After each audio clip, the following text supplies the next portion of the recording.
प्रिय विद्यार्थियों, आज मैं आपको जिस विषय से अवगत करवाने जा रही हूँ उसका शीर्षक है संदेश लेखन।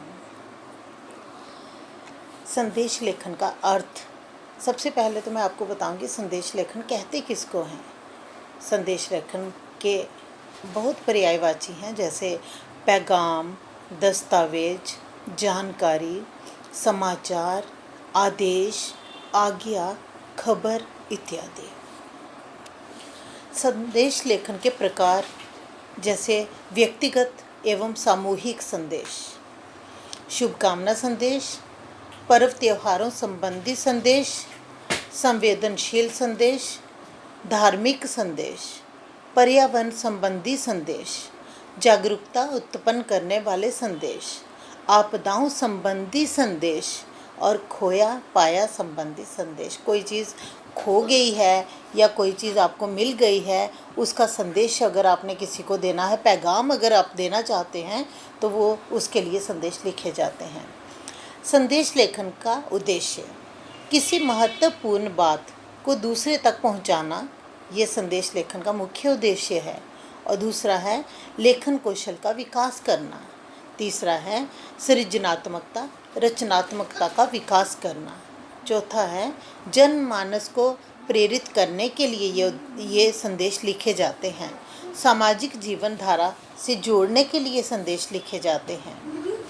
संदेश लेखन के मुख्य अंग तो पहला संदेश लेखन का पहला अंग है, जैसे संदेश लेखन की शब्द सीमा का ध्यान रखना कि 30 से 40 शब्द ही इसके अंतर्गत आएंगे।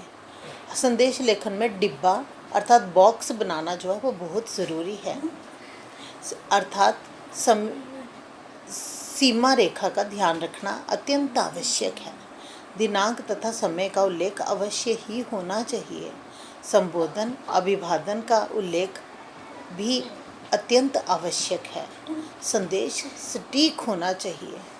संदेश संक्षिप्त, सारगर्भित एवं एक ही अनुच्छेद में लिखा जाना चाहिए।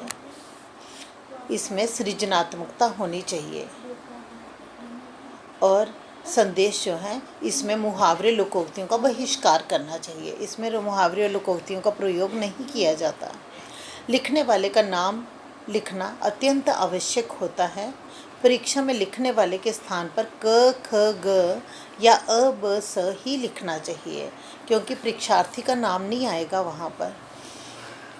और उसके बाद है अंतिम उद्देश्य है इसका रेखा चित्र, आउटलाइन या बॉर्डर जो है वो बना सकते हैं, बनाना आवश्यक है। और उसके बाद यह प्रारूप, ये संदेश लेखन का प्रारूप है।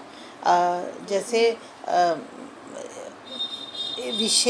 विषय लिखना, उसके बाद आ गया संदेश शब्द, उसके बाद दिनांक, समय, अभिवादन लिखना बहुत ही आवश्यक है।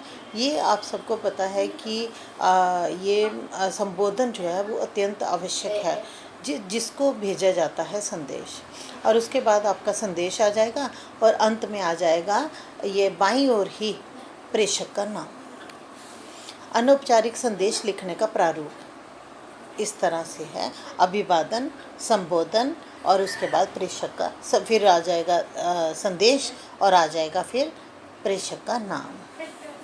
उसके बाद है जैसे शुभ अवसरों पर जो संदेश भेजे जाते हैं, जैसे उसमें भी सबसे ऊपर विषय आ जाएगा, उसके बाद आ जाएगा दिनांक, उसके बाद समय और उसके बाद संबोधन। ये ध्यान रखना है कि सभी जो है एक तो एक बॉक्स में होने चाहिए और दूसरा ये बाईं ओर ही लिखे जाते हैं।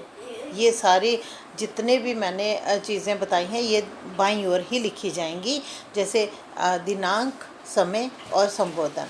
और उसके बाद आपका आ जाएगा संदेश और उसके बाद आ जाएगा प्रेषक का नाम, प्रेषक जो भेजने वाले का नाम पता। ये संदेश लेखन की प्रस्तुति है श्रीमती नीतू मेंगी जी के द्वारा। धन्यवाद सहित धन्यवाद।